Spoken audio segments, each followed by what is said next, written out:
Welcome to నేత్రాస్ lens. ఏంటి ప్రపంచం మొత్తం ఏకమై వచ్చినా ఇజ్రాయెల్ ను ఓడించలేరా? కాస్త ఎక్కువ చేసి చెప్పినట్లేదు. లేదు, ఇప్పుడు చెప్పిన దాంట్లో ప్రతి అక్షరం నిజం. శాంపుల్ గా కొన్ని పేర్లు చెప్తా, మీరే ఆశ్చర్యపోతారు. ఏంటి ఈ ప్రపంచం మొత్తం వాళ్ళ చేతుల్లో ఉందా అని.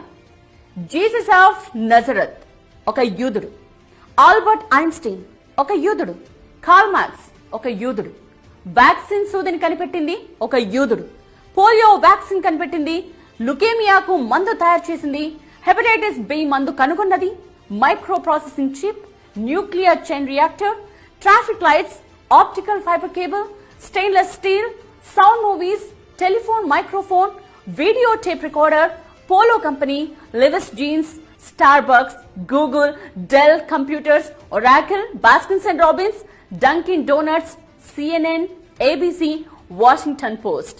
వీటన్నిటి వెనుక ఉన్నది యూదులు. లిస్టులా చెప్పుకుంటూ పోతే కనీసం గంట 2 గంటలు పడుతుంది.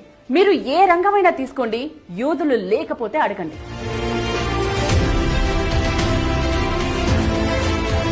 Okay, coming to the point.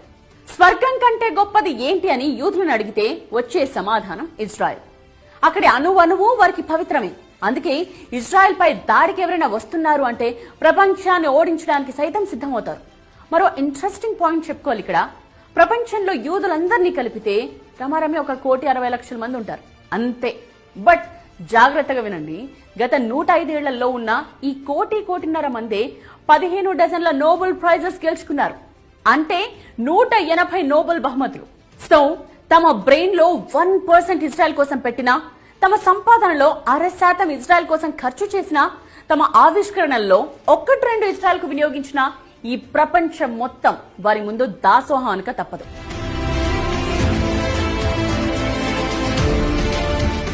అసలు చుట్టూ 6 శత్రు దేశాలను పెట్టుకుని తొడగొట్టి నిలబడుతోందంటేనే యూ కెన్ ఇమాజిన్ ఇజ్రాయెల్ ఎంత పవర్ఫుల్ అని. యూదులకు ఇంత బ్రెయిన్ పవరా? ఇజ్రాయెల్ అంటే అంత కస వాళ్ళకి? No doubt.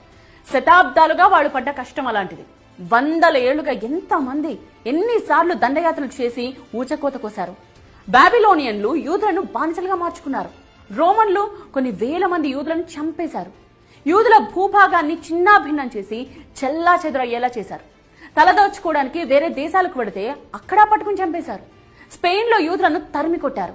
యూరప్ లో కట్టగట్టి అందరినీ సామూహికంగా చంపేశారు. యూదుల తత్వం ఒక్కటే, ఎక్కడున్నా సరే అధికారంలో ఉండాలి, వ్యవస్థపై ఆర్థికంగా పట్టు సాధించాలి. ఇవే కోరుకుంటారు వాళ్ళు. బహుశా ఆ లక్షణమే హిట్లర్ కు యూదులపై ద్వేషాన్ని పెంచిందేమో.